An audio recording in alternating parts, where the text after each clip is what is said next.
నాలో ఉన్న క్రియేటివిటీ మొత్తం బయటికి తీస్తా, నా తడాకా చూపిస్తా. ఆ ఆడియో కాల్ విన్నాను. ఆ, తర్వాత నా దాంట్లో కూడా అప్లోడ్ చేశాను. మ్హూ. ఓకే. అయితే అందులో జాన్ సూరేష్ అన్న అడిగిన ప్రశ్నని నేను మిమ్మల్ని మళ్ళీ అడగాలనుకుంటూ ఉన్నాను. అడగండి.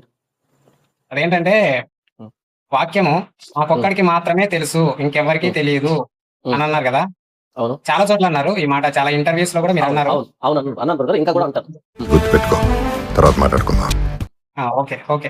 అయితే నా ప్రశ్న ఏంటంటే మ్. ఆ, మీకు మాత్రమే తెలిసింది, ఇంకా ఏ పాస్టర్‌కు తెలియనివి ఒక 4 విషయాలు చెప్పగలరా బైబిల్ నుండి? వాక్యం నుండి?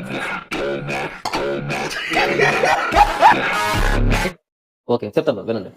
First of all, John Suresh అనే వ్యక్తితో నేను అన్నది, ఆ వ్యక్తి ప్రొవోక్ చేస్తూ, అంటే నీకే తెలుసా, నీకే తెలుసా, ఇంకెవరు తెలియదా అని ప్రొవోక్ చేస్తూ మాట్లాడాడు. రెచ్చగొడితే రెచ్చిపోతావా? రెచ్చగొడతారు అంటే మరి అది నీ రెచ్చగొడితే చేతుల్లో ఉండాలి. రెచ్చిపోతారండి కొంతమంది. అది నీ రెచ్చగొడితే చేతుల్లో ఉండాలి. రెచ్చిపోతారండి కొంతమంది.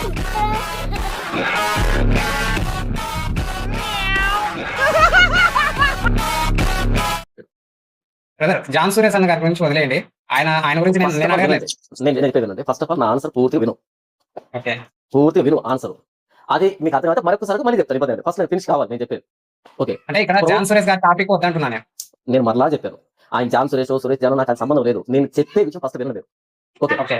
ఇక్కడ ఆయన ప్రొవోక్ చేస్తూ పదే పదే నీకే తెలుసా, ఇంకెవరికి తెలియదా, నీకే తెలుసా అని అంటూ ఉంటే, నేను రెటారిక్ గా ఆయన తిరిగి కౌంటర్ చేస్తూ ఎస్ నాకే తెలుసు అని. దాని అర్థం ఏంటంటే, అది మా ఇద్దరి మధ్య జరిగిన సంభాషణ. ఇలా సోషల్ మీడియాలోకి వచ్చి నాకే వాక్యం తెలుసు, ఇంకెవరికి వాక్యం తెలియని స్టేట్మెంట్ నేను ఇస్తే అప్పుడు అది ప్రామాణికం అవుతుంది. ఏంటి బాబా అన్న, ఇంకోసారి అన్న. నాకే వాక్యం తెలుసు, ఇంకెవరికి వాక్యం తెలియని స్టేట్మెంట్ నేను ఇస్తే అప్పుడు అది ప్రామాణికం అవుతుంది. నాకే వాక్యం తెలుసు, ఇంకెవరికి వాక్యం తెలియని స్టేట్మెంట్ నేను ఇస్తే అప్పుడు అది ప్రామాణికం అవుతుంది. మొదలెట్టేయమంటారా? మిమ్మల్ని ఎక్కడో చూసినట్టుందండి. వాక్యము మాకొక్కడికి మాత్రమే తెలుసు, ఇంకెవ్వరికీ తెలియదు అని అన్నారు కదా! అవును చాలా చోట్ల అన్నారు ఈ మాట. చాలా ఇంటర్వ్యూస్ లో కూడా మీరు అన్నారు. అవును అవును అన్నాను బ్రదర్, ఇంకా కూడా అంటారు. అవును అవును అన్నాను బ్రదర్, ఇంకా కూడా అంటారు. అవును అవును అన్నాను బ్రదర్, ఇంకా కూడా అంటారు. నాకే వాక్యం తెలుసు, ఇంకెవరికి వాక్యం తెలియని స్టేట్మెంట్ నేను ఇస్తే అప్పుడు అది ప్రామాణికం అవుతుంది.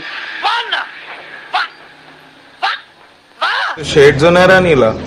అబ్బో కమలాసన్. పోతే రెండో మాట ఏంటంటే, నిజంగానే నేను యూట్యూబ్ లో ఎవరైనా ఫాలో కాను, నిజంగానే నేను యూట్యూబ్ లో ఎవరైనా ఫాలో కాను, నిజంగానే నేను యూట్యూబ్ లో ఎవరైనా ఫాలో కాను. ఇది గుర్తుపెట్టుకో, తర్వాత మాట్లాడుకుందాం. స్టార్టింగ్ లో నేను పరిచయకు వచ్చిన స్టార్టింగ్ లో కానీ, నేను యూట్యూబ్ లో రాకముందు కానీ కొంతమంది ప్రసంగాలు వినేవాడిని. ఎలా చెప్తున్నారు వీళ్ళు, ఏ పాయింట్ తీసుకున్నారు, ఎలా చెప్తున్నారు, అబ్జర్వ్ చేసేదాన్ని వినేవాడిని. కొన్ని విషయాలు నేర్చుకునేవాడిని. కానీ సార్ మీరు కామెడీ చేయకండి సార్, సీరియస్ గా మాట్లాడతారు.